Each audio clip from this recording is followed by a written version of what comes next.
Hello everyone, this is Asad Ali and this is lecture 27 on Introduction to Quantum Mechanics, and today we are going to discuss a certain mathematical function which is mostly used in physics, especially in electromagnetic theory and quantum mechanics, called Dirac delta function. This function was introduced by a particle physicist named Paul Henry Maurice Dirac, a Nobel laureate. इसकी importance बहुत ज़्यादा है physics में, और इसी वजह से इस लेक्चर सीरीज़ में इसको इस पॉइंट पे डिस्कस किया जा रहा है। और स्पेशली डिराक डेल्टा फंक्शन को समझना इसलिए भी ज़रूरी है because it is use in one of the postulate of quantum mechanics which is called collapse of wave function. So if you want to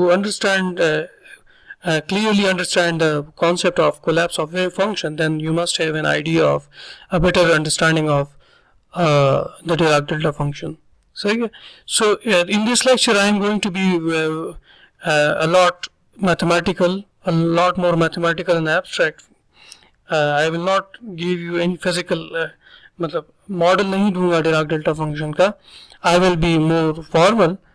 और इसके बाद वाले लेक्चर में फिर मैं आपको बहुत सारी एग्जांपल्स दूंगा डिराक डेल्टा फंक्शन की, और इसकी फिजिकल इनसाइट देने की कोशिश करूंगा यूजिंग डिफरेंट मॉडल्स. ठीक है, अभी सिर्फ हम जो लिटरेचर में मौजूद है अलजेब्रा उसको करेंगे, और उस अलजेब्रा से भी आपको काफ़ी इंफॉर्मेशन मिलेगी डिराक डेल्टा फंक्शन के बारे में, मैथमेटिकल स्ट्रक्चर समझ आएगा.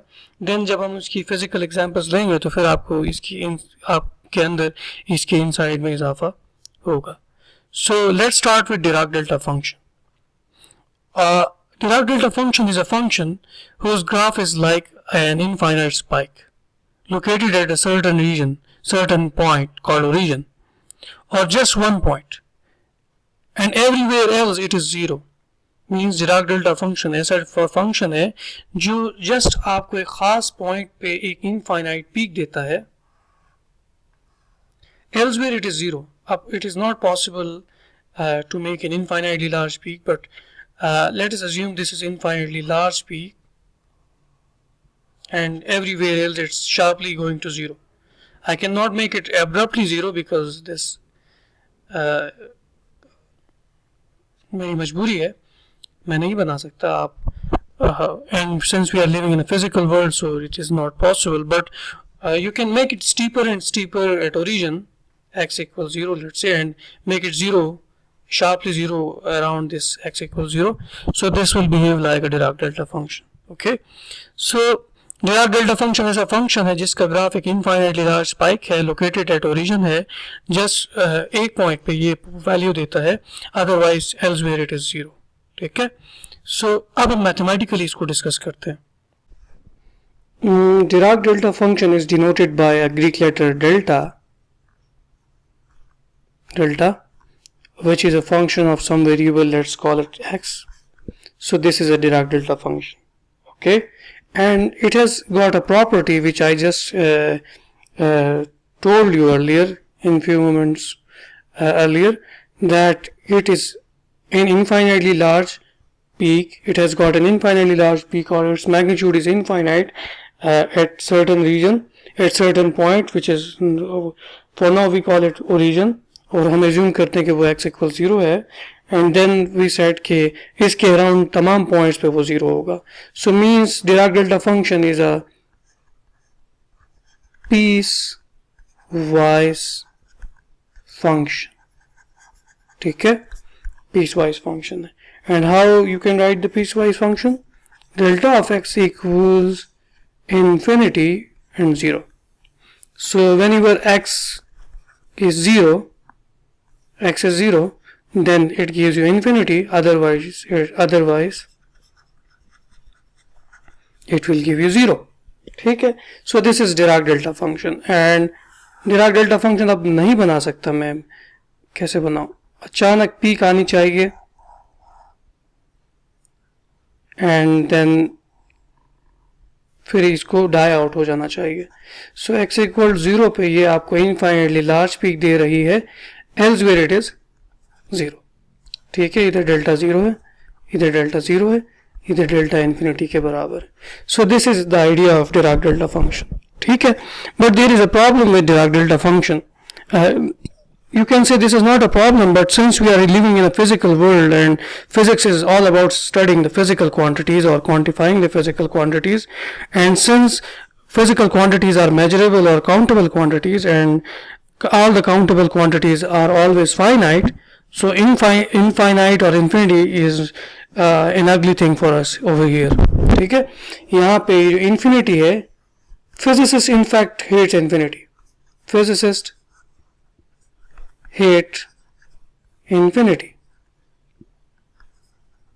ठीक है, क्योंकि infinity का मतलब ये है कि इतना बड़ा कि नापा ही नहीं जा सकता. And if something cannot be measured, then how you are bringing it in physics? How you are going to quantify that thing? So means in a true sense Dirac delta function का जो infinity है is not a physical infinity. ठीक है, so to make it अच्छा बच्चा बनाने के लिए, to make it good boy, हम क्या करते हैं, कुछ और define करते हैं. So since we hate infinities and we are required to make it something very large but not infinity, then we define another function epsilon delta of epsilon times x, which is equal to 1 over epsilon 0. Epsilon is a very small positive number. You can make it as small as possible, but you cannot make it 0. ठीक है, so ये है कहाँ पे, एक खास जगह पे, एक खास रीजन पे, अदरवाइज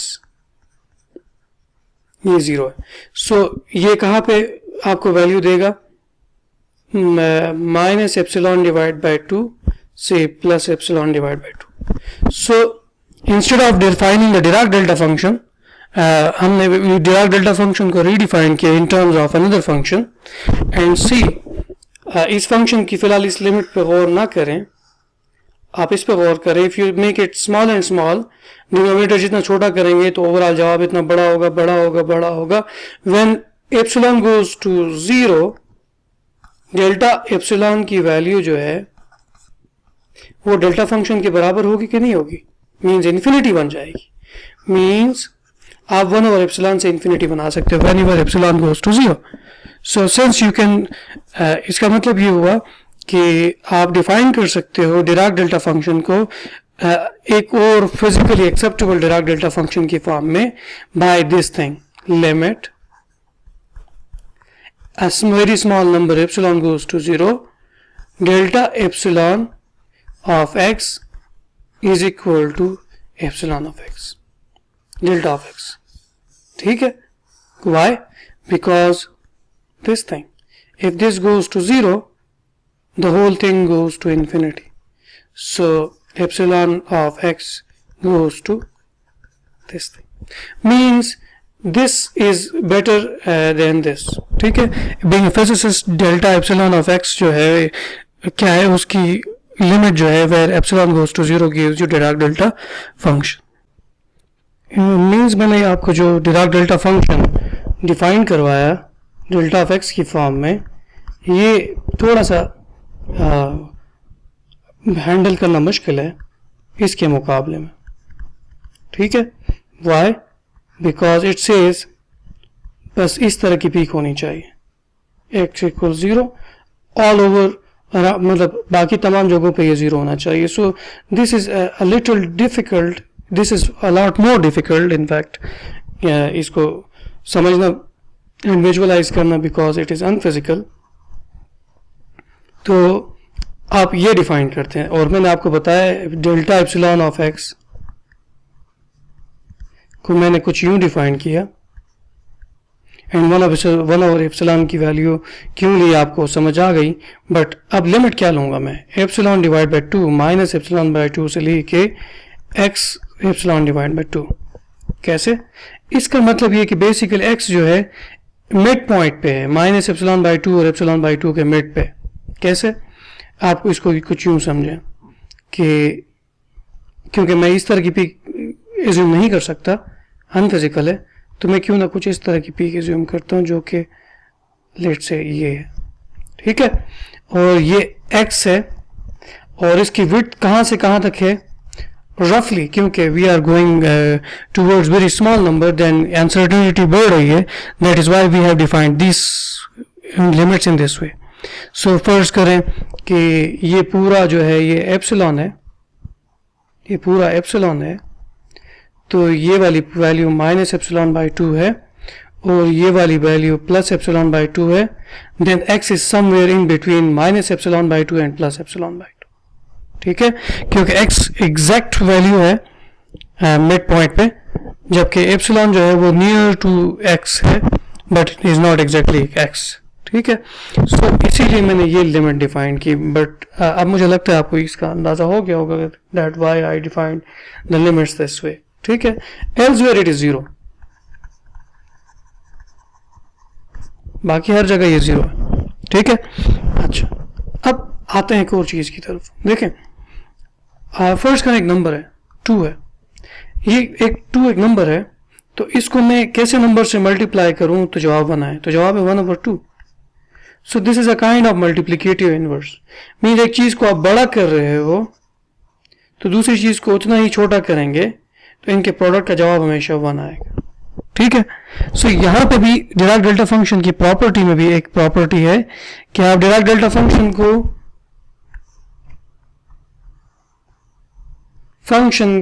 को जितना हाइट में बढ़ाएंगे तो विड्थ में इतना छोटा होगा. अगर आप हाइट बढ़ाएंगे तो विड्थ कम करेंगे तो हाइट और विड्थ का प्रोडक्ट का जवाब हमेशा विल बी लाइक 1.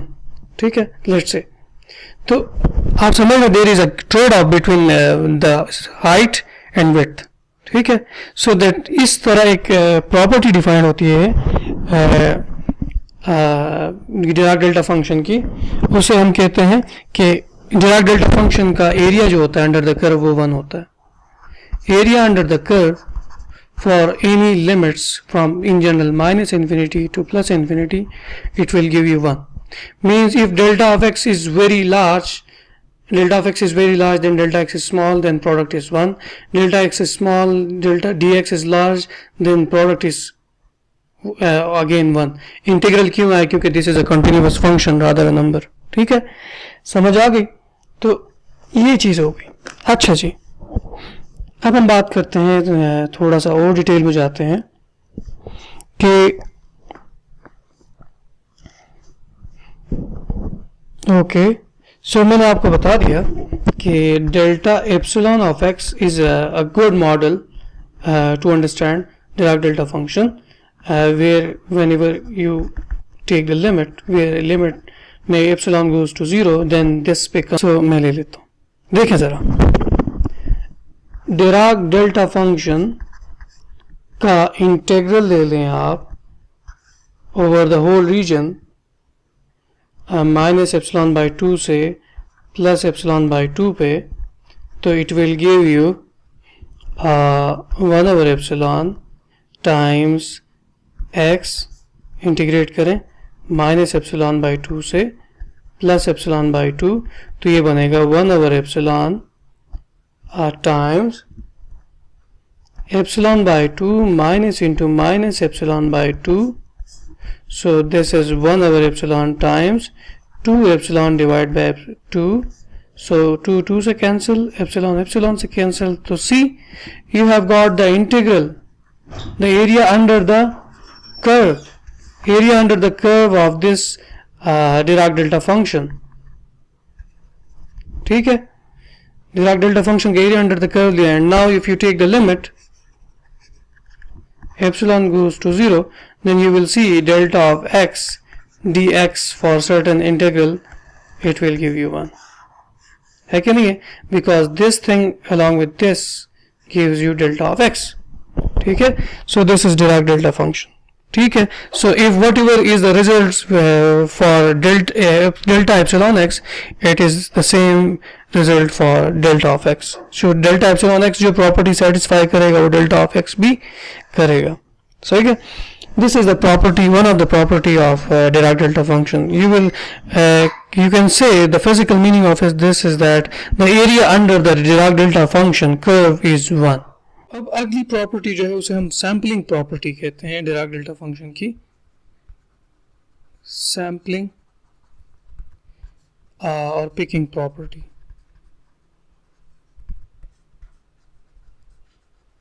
ठीक है, बहुत सिंपल सी प्रॉपर्टी, इंटरेस्टिंग प्रॉपर्टी है। एज आई टोल्ड यू के डेल्टा फंक्शन एक सर्टेन वैल्यू पे ही एक्स की वैल्यू पर रिजल्ट देता है, अदरवाइज नहीं देता। ठीक है, नहीं देता। तो इसका ये मतलब हुआ कि अगर आपके पास एक फंक्शन है, डेल्टा फंक्शन है, और एक दूसरा फंक्शन है, फर्ज करें ये फंक्शन है, if this is a function F of x and this is a delta of x, and अगर आप इसका इंटीग्रल लेंगे, इसका मतलब ओवरलैप, इंटीग्रल मीन्स इन दोनों के दरमियान कितना एरिया शेयर होता है, ओवरलैप लेंगे तो ये कितना एरिया शेयर करते हैं, बिल्कुल इतना ही शेयर करते हैं जितना डिराक डेल्टा फंक्शन जहाँ पे एग्जिस्ट करता है। जहाँ पे डिराक डेल्टा फंक्शन एग्जिस्ट करता है उसी के नीचे वाला एरिया ये दोनों मिलकर शेयर करते हैं, क्योंकि अदरवाइज तो डेल्टा फंक्शन कहीं पे एग्जिस्ट ही नहीं करता है एक्सेप्ट फॉर ओरिजिन, ना है कि नहीं।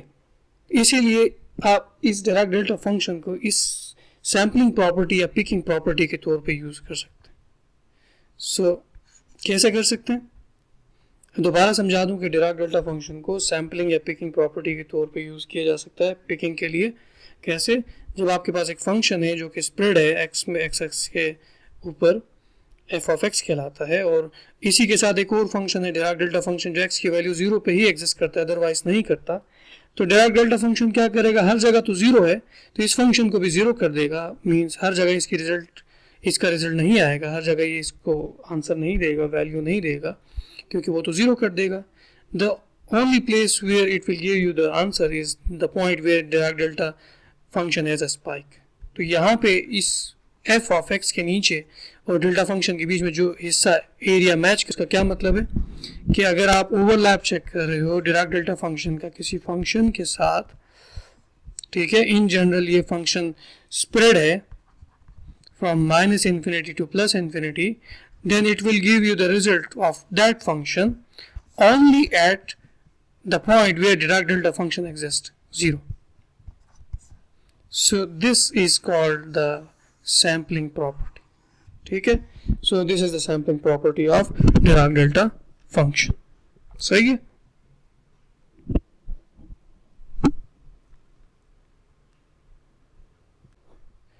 So this was the sampling property whenever the Dirac delta function was centered at origin.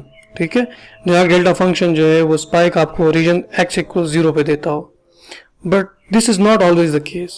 Dirac delta function खाली x equals 0 पे एग्जिस्ट नहीं करता, और कहीं पे भी एग्जिस्ट कर सकता है। आप Dirac delta function को शिफ्ट कर सकते हैं। कैसे? Let me give you an example. If this is x equals 0 and our previous Dirac delta function is somewhere here, then this is denoted by delta of x and it will give you value, ये value कब देगा, just delta of 0 पे देगा।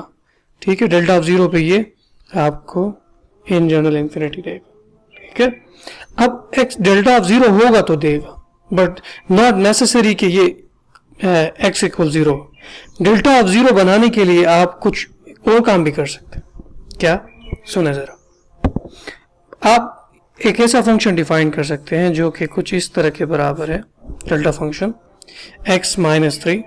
तो delta of x minus 3 का क्या मतलब है कि ये हर जगह 0 देगा except for this. Now what does this mean, delta of 0 का क्या मतलब है, डेल्टा ऑफ 0 का मतलब x इक्वल 0 नहीं है, बल्कि इसको कंपेयर करो इससे, तो इसका मतलब ये है x माइनस 3 किसके बराबर है, 0 के। तो x कहाँ पे सेंटर्ड है, now this time x is centred at 3। So now you can draw the new Dirac delta function. This is Dirac delta function 1, this is 2, just by locating your origin at x equals 3, 2, 1, 0. This is x equals 0, this is x equals 3, so x minus 3 is equal to 0 is this point. Now next, this time your Dirac delta function is shifted at x equals 3. So what I actually mean to say that you can shift your Dirac delta function to any point at any value of x. But याद रखें कि Dirac delta function का argument जहां पे 0 होगा वहां पे Dirac delta function लाई करेगा. ठीक है. सो इसका क्या मतलब हो गया कि जब आपके डिराक डेल्टा फंक्शन में x -3 था तो ये राइट की तरफ शिफ्ट हो गया, तो x +3 होगा तो क्या होगा, ये -3 की तरफ शिफ्ट होगा. ठीक है. सो इसका मतलब ये कि डिराक डेल्टा फंक्शन सिमेट्रिक है. Dirac delta function is symmetric. ठीक हो गया. और आपने इन्वर्ट किया तो आर्ग्यूमेंट को की साइन को चेंज कर दिया, तो अगर वो पॉजिटिव एक्स एक्सिस में लाई कर रहा था तो अब नेगेटिव एक्स एक्सिस में लाई करेगा, और अगर नेगेटिव में लाई करते तो पॉजिटिव में लाई करेगा. ठीक है. सो बस ये याद रखें कि डिराक डेल्टा फंक्शन हमेशा ओरिजिन पे वैल्यू देगा. Origin is not necessary to be x = 0. ठीक है. Rather origin will be where the argument of Dirac delta function becomes 0. By setting the argument of Dirac delta function to be 0 with 0, you can find the origin of Dirac delta function. Let's say delta of x minus a. इसका origin क्या होगा? Is centered at x minus a equals 0, which clearly means x equals a. So x equals a can be any point somewhere to the right. Okay, a can be 1 2 3 4 5 कुछ भी.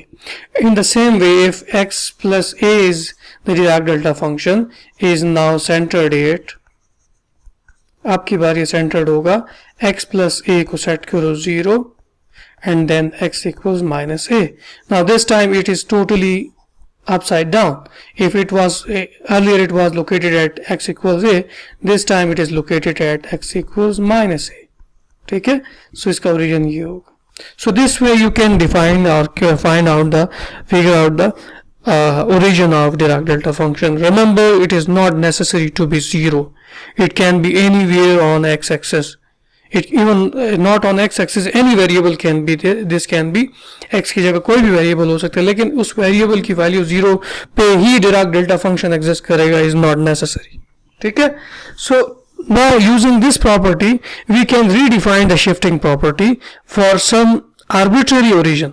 किसी फर्जी origin के लिए कैसे define करते हैं, ये सिंपल है.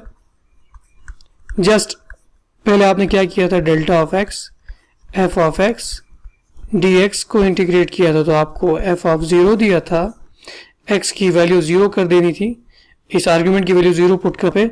This time you have to write the whole argument. Argument की वैल्यू 0 मीन्स ये, तो अब आपने 0 पुट नहीं करना, a पुट करना. So this is the sampling property with shifted origin of Dirac delta function. ठीक है. So in this way Dirac delta function can be settled anywhere on that axis on which you are plotting the Dirac delta function. ठीक है. Dirac delta function अगर एक variable पे depend करता है तो वो 1 डायमेंशनल डिराक डेल्टा फंक्शन होगा. 2 वेरिएबल्स पे तो 2 डायमेंशनल डिराक डेल्टा फंक्शन होगा. 3 पे है तो 3 डायमेंशनल डिराक डेल्टा फंक्शन होगा. फॉर टाइम बीइंग हम एक एग्जांपल लेते हैं. एक डिराक डेल्टा फंक्शन है जो रेडियस पे डिपेंड करता है, r वेक्टर माइनस r0. याद है कि r0 क्या चीज है, a की जगह r0 पुट किया, x की जगह r पुट किया, लेकिन r खुद वेक्टर जो है x y और z से मिलके बना है. So this time you will write delta of x vector minus x not vector multiply by y minus y naught and delta of z minus z naught. So this is pretty easy to extend from 1-dimensional Dirac delta to the 3-dimensional Dirac delta function. So far so good. अब हम properties, basic properties discuss करेंगे Dirac delta function की further, जो कि मैं prove नहीं करूंगा. I will leave it on you for you कि आप इसको खुद सॉल्व करें. And this is a very good homework if you do. So चलें उनको करते हैं अब. So following are the some basic properties of Dirac delta function. Number 1, delta of x की value is the same as delta of minus x. What does this mean? your Dirac delta function is symmetric about x-axis, around x-axis, ठीक है. How? जिस हिसाब से ये spike peak पकड़ती है इस हिसाब से ये sharply डाउन होती है. So if for example if this is x plus, if x plus looks like this, then x minus is the same as x plus. x minus में Dirac delta function का जो shape है is the same as x plus, ठीक है. So you can think of this as mirror images, mirror reflections. So इसीलिए delta of x is the same as delta of minus x. Means इसको एक और तरीके से भी कह सकते हैं, it is an even function. It is an even or symmetric function. ठीक है. So ये symmetric function. सही है. दूसरी प्रॉपर्टी ये है कि जो कि जस्ट लिखने की हद तक है, x की जगह ax होगा, then you can write the Dirac delta function with this way. A mod means positive value of a times delta of x. सही है. सो ये कोई प्रॉपर्टी इतनी मतलब इंटरेस्टिंग नहीं है, बट जो भी है ये प्रॉपर्टी है, एक फैक्ट है, मैथमेटिकल ट्रुथ है. So this is the means अगर आपके पास Dirac डेल्टा फंक्शन का आर्ग्यूमेंट जो x की बजाय ax होगा तो उसको ट्रांसफॉर्म करेंगे आप डेल्टा ऑफ x में by multiplying with 1 over a mod. A mod means positive value. If a is negative or positive, whatever is the value of a, whether positive or negative, a mod will make it positive. Okay, so this is the second property of second fundamental property which is usually used in solving numericals, and I will definitely solve a problem related to the property which I just discussed on point number 2. Okay, इसी तरह कोई property है, f of x times delta of x minus a is equal to f of a times delta of x minus a. Obvious सी बात है, f of x की value आपको a पे ही मिलनी है, क्योंकि तो आप एडवांस में ही f of a पुट कर सकते हैं. ठीक है, इसको एडवांस में ही f of a पुट कर सकते हैं, और बाद में अगर आप इस पूरी चीज का इंटीग्रेशन लेते हैं तो ये आपको अगेन इंटीग्रेशन करेंगे तो भी क्या बनेगा, ये इंटीग्रेशन कर भी लेंगे तो आपको अगेन वही पुराना फैक्ट मिलेगा, f of a बाहर आ जाएगा और ये चीज आपको 1 देगी, तो ये f of a के बराबर होगा. So again this becomes the sampling property. So लिहाजा सैम्पलिंग प्रॉपर्टी डिराइव कर दी हमने यूजिंग दिस. ठीक है, सो आप सैम्पलिंग प्रॉपर्टी बेसिकली ये एक झलक है सैम्पलिंग प्रॉपर्टी की, एक ग्लिम्स है. सैम्पलिंग प्रॉपर्टी को प्रूव करते हुए ये रिजल्ट बीच में इंटरमीडिएट रिजल्ट आया था, इसको भी इन्होंने प्रॉपर्टी के तौर पे लिख दिया. ठीक है, so this is not new thing and और ना ही ये कोई ज़्यादा मुश्किल चीज़ है. ठीक है, फोर्थ प्रॉपर्टी इज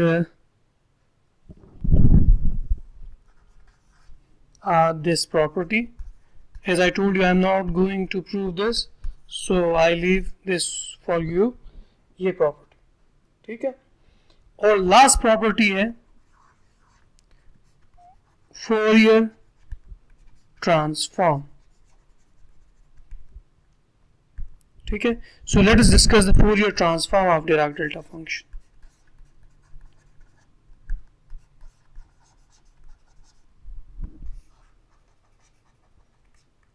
चलो फिर इसको डिटेल में डिस्कस करते हैं. डिराक डेल्टा फंक्शन की फोरियर ट्रांसफॉर्म विदाउट मतलब ज़्यादा डिफिकल्टी नहीं होगी आपको Fourier transform Dirac delta function calculate करने के लिए. क्यों? Due to its properties, sampling property. ठीक है, सो सैम्पलिंग प्रॉपर्टी की मदद से कैसे आप डिराक डेल्टा फंक्शन का फोरियर ट्रांसफॉर्म कैलकुलेट करते हैं, आइए चेक करते हैं.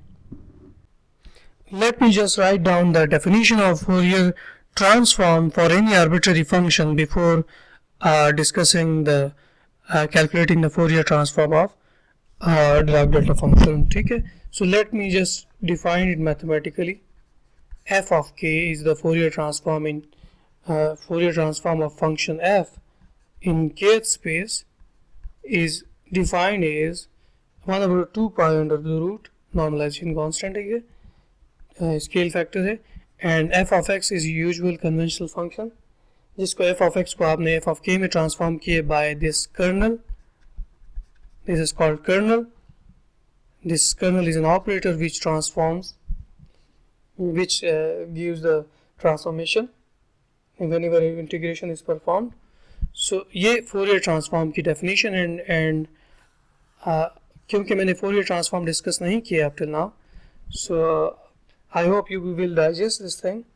So definition की हद तक कि Fourier transform is nothing more than an integration, a formula of integration. यही सोच के आप इस पे इक्तफा करें और फिर मैं कभी आपको Fourier transform पे बाकायदा Fourier theory पे lectures दूंगा. I will make a series on Fourier theory in which I will give around 15 to 20 lectures Fourier series से लेके Fourier integral तक. So उस वक्त तक के लिए फ़िलहाल बेहतर यही है कि आप इसकी डेफिनेशन को समझें कि जैसे एक इंटीग्रेशन है जो ये बताता है कि अगर आप x वेरिएबल पे इंटीग्रेट करते हो एक फंक्शन को, तो ये कर्नल क्या करता है, x की कंट्रीब्यूशन ख़त्म कर देता है इस इंटीग्रेशन से, तो ये फंक्शन सिर्फ और सिर्फ k की कंट्रीब्यूशन रखता है अपने अंदर, तो ये k में ट्रांसफॉर्म हो जाता है f ऑफ k में. सो इस तरह के ट्रांसफॉर्मेशन को Fourier ट्रांसफॉर्म का नाम दिया गया है. Now using this Fourier transform, we can calculate the Fourier transform of Dirac delta function by comparing this with the Dirac delta function. F of k, let's say if f of x is the delta function, first करें तो f of k क्या आएगा, वो delta of k होगा. f of k delta of k होगा तो यहाँ पे पुट करें delta of k बराबर है 1 over under root 2 pi integral in general returns of 0 put करना है और f ऑफ 0 किसके बराबर है, e to the power minus 0 के x की जगह 0 तो e टू द पावर 0 1 के बराबर है, तो this integral is equal to 1, this whole integral is equal to 1. Let me do it again, चीज़ें इधर काफ़ी मैसी हो गई हैं. And delta of k is equal to 1 over 2 pi integral minus infinity to plus infinity delta of x exponential minus iota kx dx. Okay, so this is delta of x, f of x dx. So f of x की जगह ये है, and since this becomes equal to f of 0, and now write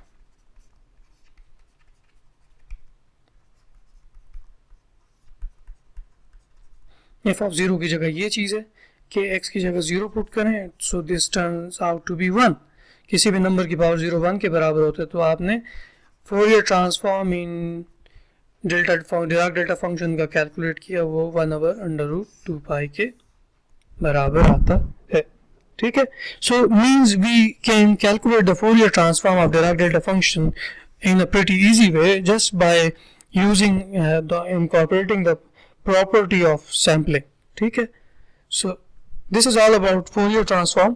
So I hope you will you have enjoyed this lecture, and अगली video में फिर मैं Dirac delta function से related बहुत सारी एग्जांपल्स लेके आऊँगा किस तरह Dirac delta function को मैथ्स में फिजिक्स के अंदर डिफरेंट एप्लीकेशन साइड पे एप्लीकेशन एस्पेक्ट के तौर पे यूज़ किया जाता है. So must like, share and subscribe this channel, like the video and share with your physics fellows. और वो लोग जो उर्दू में फिज़िक्स सीखना चाहते हैं which usually feel difficulty in learning physics in English language, then must उनको ज़रूर उन लोगों को उन स्टूडेंट्स को ज़रूर ये सजेस्ट करें कि वो इस चैनल को सब्सक्राइब करें और वीडियोस को वॉच करें. Thanks for watching this video. Up to next video, bye.